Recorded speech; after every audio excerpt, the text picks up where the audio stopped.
The silence in the Calabasas mansion was a physical presence, a cold weight that settled over the minimalist designer furniture and polished concrete floors. Outside, the perfectly manicured lawns were bathed in the sterile glow of landscape lighting, a stark contrast to the oppressive darkness within the glass-walled living room. Eleanor Hayes sat on a severe white leather sofa, the only light coming from the laptop balanced on her knees, its glow casting long, dancing shadows that made the cavernous space feel even more desolate. Dressed in a silk robe, her hair impeccably styled even at this late hour, she looked like a portrait of modern success. But her posture was rigid, her hands clenched, and her eyes, usually so composed, were fixed on the screen with a terrifying intensity, betraying the storm of dread that was about to break. Her finger hovered over the trackpad, a tremor running through her arm. Every rational part of her mind screamed to close the laptop, to believe Daniel's easy explanations, to preserve the carefully constructed illusion of the perfect family she so desperately craved. He was charming, influential, the missing piece in her life's architectural blueprint, yet a more ancient, primal instinct had taken root, a maternal certainty fueled by the inconsolable, terrified cries of her 2-year-old son, Leo. The hidden camera in the playroom had felt like a betrayal, an admission of her own failure to trust.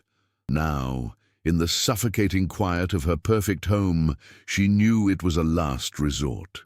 Taking a shuddering breath that did little to calm the frantic beating of her heart, she clicked play, and the pristine, colorful playroom filled the screen.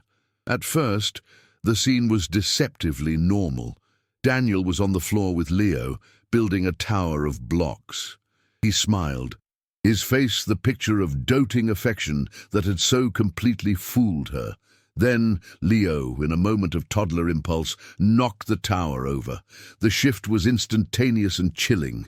The smile vanished from Daniel's face, replaced by a mask of cold, quiet fury.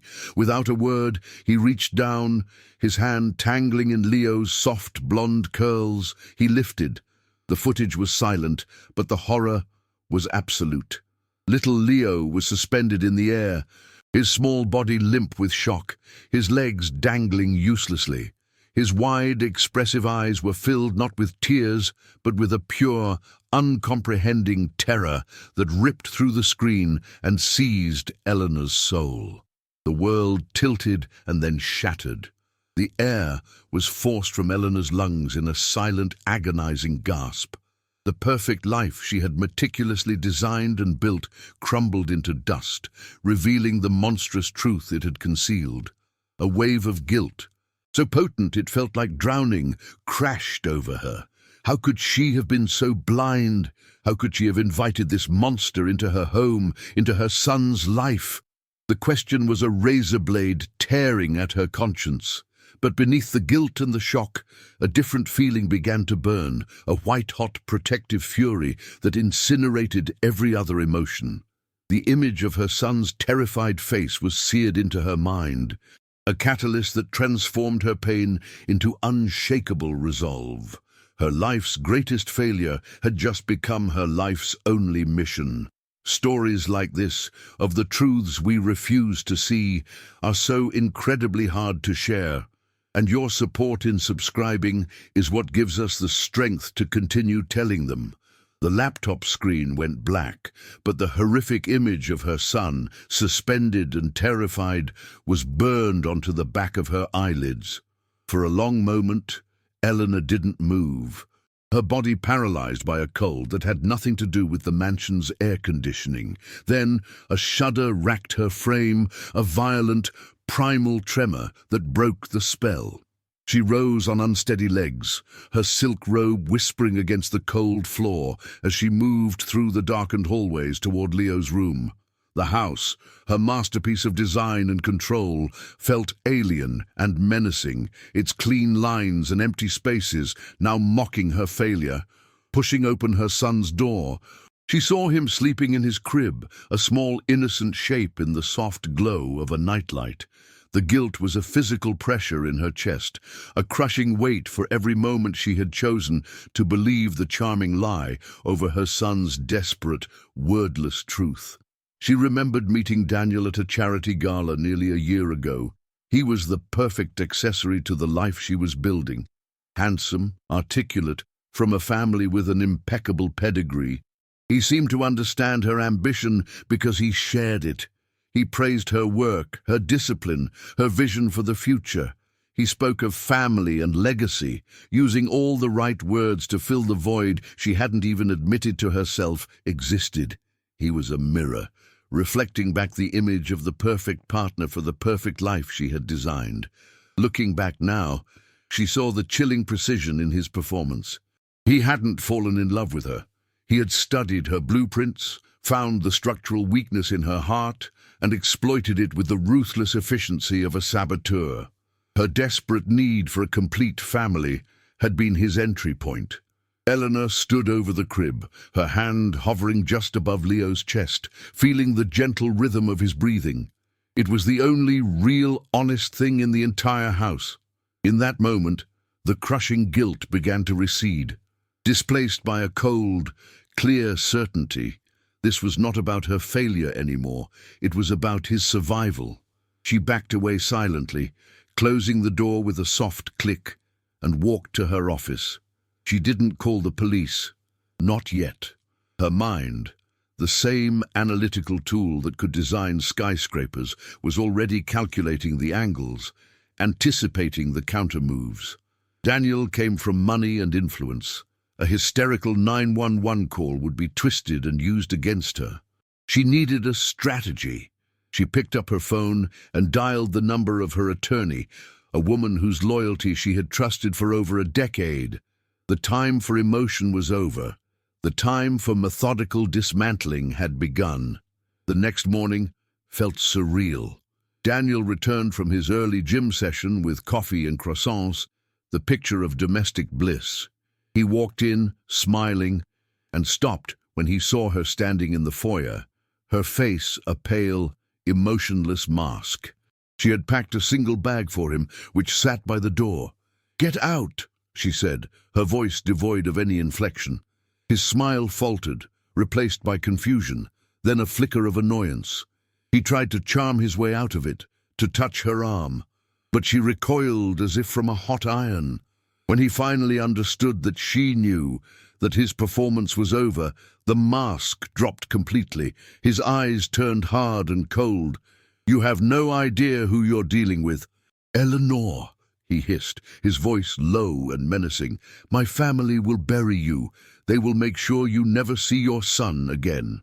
After he was gone, the silence he left behind was heavier and more threatening than before.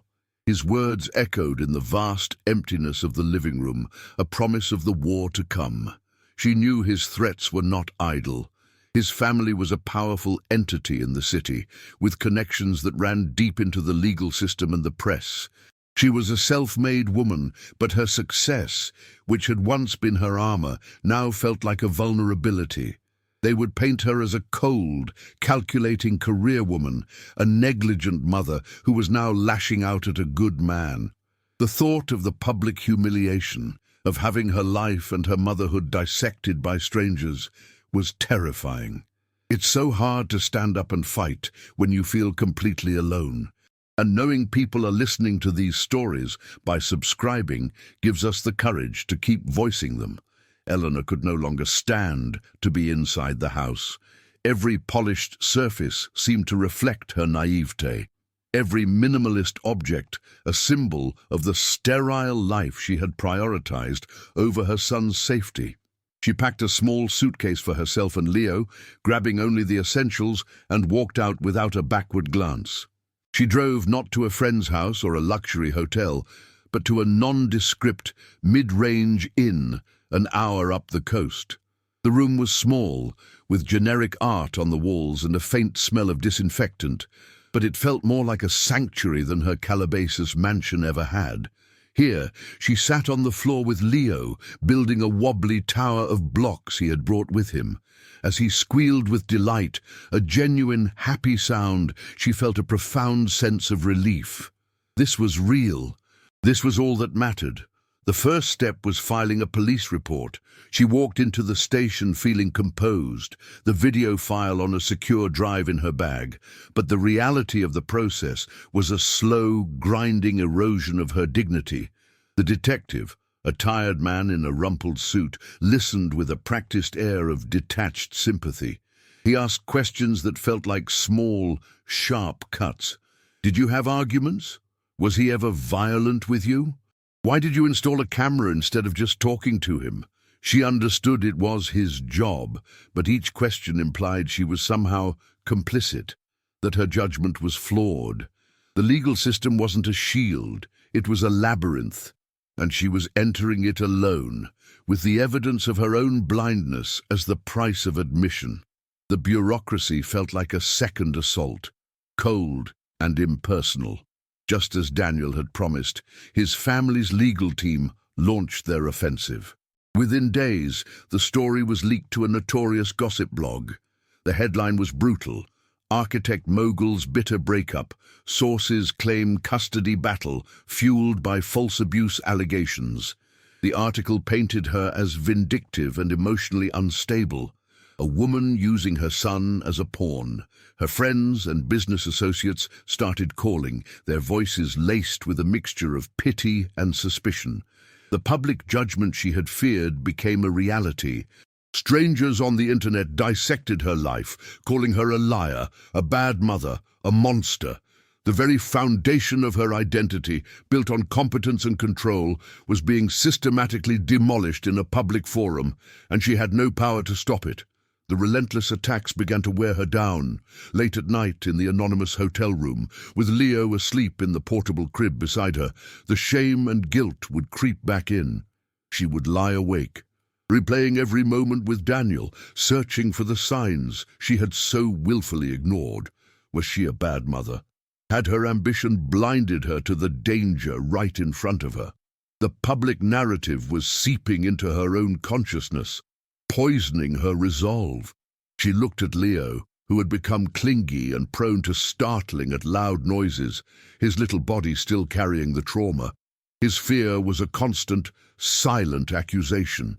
It's in these moments of doubt, when you're forced to confront your own part in a tragedy, that the path forward becomes the hardest to see. Subscribing to our channel helps us continue to explore these difficult human truths together. Her lawyer, a sharp and pragmatic woman named Sarah, did not sugarcoat the situation. They met in a sterile conference room, the city skyline visible through the large window. "They're going to use your success against you, Eleanor," Sarah said, her tone serious. They will argue that you were too busy building an empire to be a proper mother. They will say you hired nannies, that you were absent, and that you're manufacturing this crisis to win a custody dispute that doesn't even exist yet. They will try to tear you apart on the stand. You have to be ready for your entire life to be put on trial, not just his actions." Eleanor listened, her hands clasped tightly in her lap. The fight wasn't just about the video, it was about her worthiness as a human being, as a mother. For a moment, she felt the urge to run, to take Leo and disappear where no one could find them. The thought was a tempting escape from the impending storm of humiliation, but then she looked past Sarah, at the reflection in the glass. She saw not the powerful architect the world knew, but a tired, frightened woman. And in that reflection, she finally saw the truth. Her greatest flaw wasn't that she was a bad mother. It was that she had been so desperate to build a perfect family that she had ignored the simple, messy, and undeniable truth of her son's fear. The pursuit of an illusion had almost cost her everything. That single, painful admission was a turning point. The shame didn't vanish, but it transformed. It was no longer a weight holding her down, but a stone in her hand. From that day forward, a new kind of resolve settled over Eleanor. She was no longer just reacting, she was preparing. She moved with Leo into a small rented house with a garden, a place that felt warm and lived in. She started therapy sessions with a child psychologist, learning how to help Leo feel safe again through games and quiet reassurance. At the same time, she channeled the meticulous, detail-oriented focus that had defined her career into building her legal case. She created timelines, cross-referenced Daniel's stories, and compiled a dossier of his lies and manipulations. The cool, analytical architect and the fierce, protective mother merged into one. She was no longer fighting to clear her name or to punish him.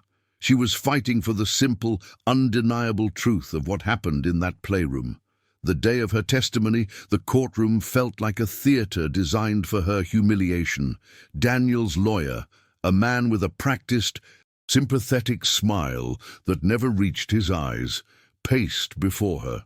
He painted a picture of her life for the jury, using her ambition and success as weapons. He spoke of her long hours, her nannies, her meticulously organized home, twisting every achievement into a sign of maternal neglect. With each question, he chipped away at her credibility, suggesting she was a woman too cold and controlling to love, and too vindictive to be trusted. Eleanor sat perfectly still in the witness box, her hands folded in her lap, her gaze steady. She listened as the man she once loved, the monster she had invited into her home, watched with a look of detached confidence. She was not just a witness, she was the exhibit, her life's work reframed as a character flaw. The lawyer paused for dramatic effect, leaning forward on the podium. "Ms. Hayes," he said, his voice dripping with false pity, "isn't it true that you installed this camera not out of concern but out of suspicion? Isn't it true that you believed Mr. Thompson was seeing another woman, and that this entire horrific accusation is nothing more than the desperate act of a woman scorned?"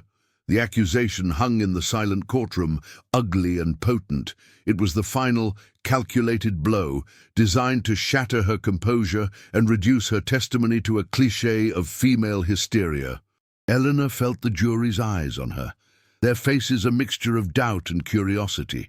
For a heartbeat, the weight of the public shame, the sheer injustice of it all, threatened to suffocate her. She took a slow, deliberate breath, letting the silence stretch until it became uncomfortable for everyone but her. When she finally spoke, her voice was quiet, but carried to every corner of the room. She didn't look at the lawyer. She looked at the jury, at the ordinary people who held her son's future in their hands.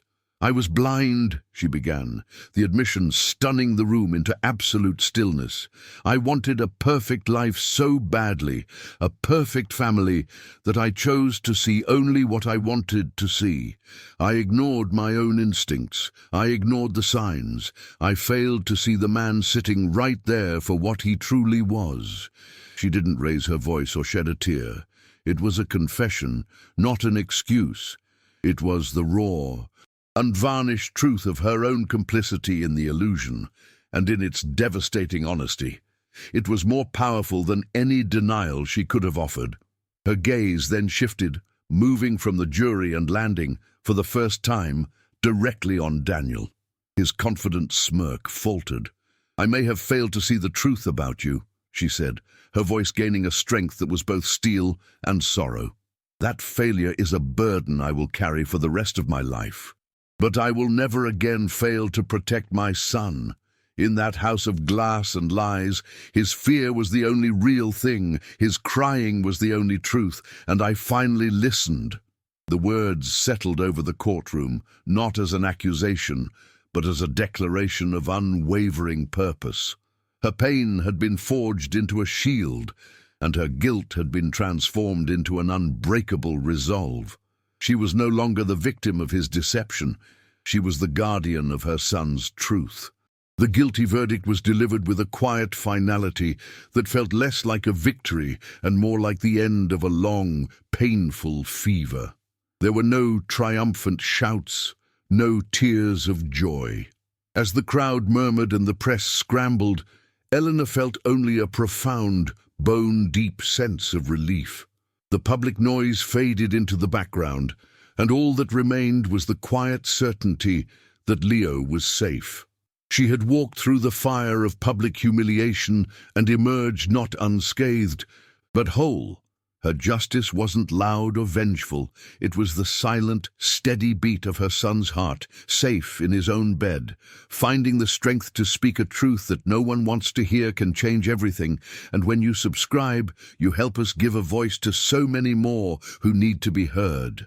The cold, minimalist mansion in Calabasas was the first thing to go. Eleanor sold it without a moment of hesitation, watching as the moving trucks carried away the designer furniture that now felt like relics from another life, another person's misguided dream. She found a small house nestled in a quiet, tree-lined neighborhood, a place with a sprawling, imperfect garden and rooms that were filled with sunlight instead of shadows. It wasn't a statement of wealth or success, it was a sanctuary.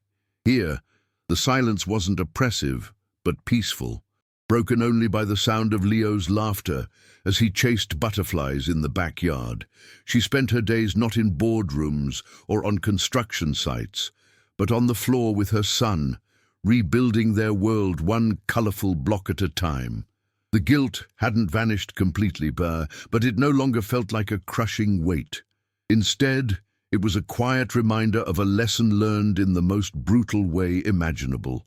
Her transformation extended far beyond her home. The architect who once designed skyscrapers to pierce the sky now felt a different calling, to build foundations of a different kind. Using her own resources and the sharp, strategic mind that had built her empire, Eleanor established the Leo Project. It was a non-profit foundation dedicated to providing discreet, comprehensive support for mothers and children facing domestic abuse. It offered everything she had desperately needed: immediate legal counsel from top-tier lawyers, trauma-informed therapy for children, and temporary safe housing that felt like a home, not a shelter. She wasn't the public face of the organization. Her name was nowhere on the letterhead. Her work was done quietly, behind the scenes, fueled by the memory of her son's terrified eyes and the knowledge that so many other cries for help were going unheard in seemingly perfect homes. 2 years later, the change in Leo was remarkable. The timid, startled toddler had blossomed into a chatty, curious 4-year-old who loved digging for worms in the garden and telling elaborate stories about his toy dinosaurs. The shadows of his trauma still surfaced occasionally in a bad dream or a moment of hesitation, but they were fleeting, chased away by the unwavering certainty of his mother's presence. Eleanor, too, was unrecognizable from the woman in the silk robe. Her designer suits were replaced by comfortable jeans, and the severe, controlled expression had softened into a gentle watchfulness. Her laughter was easier, her touch more frequent. She found joy not in blueprints and accolades, but in the simple, messy reality of raising her son. She was no longer building a perfect life. She was living a real one, grounded in the profound, unbreakable truth of their bond. One sunny afternoon, Eleanor sat on a park bench, watching Leo, now 7, play soccer with a group of friends. He was confident and loud, his laughter carrying across the field, a sound that was the purest measure of her victory. She had learned that a family wasn't an architectural blueprint to be perfectly executed. It was a living, breathing thing, built not with glass and steel, but with trust, safety, and the courage to listen to the truths you don't want to hear. Her life's greatest failure had, in the end, become her most profound purpose, turning her pain into a shield for countless others. Her journey was a testament to a mother's instinct, a force more powerful than any lie. Thank you for being a part of this story. Subscribing ensures we can continue to be a voice for the quiet battles that deserve to be won.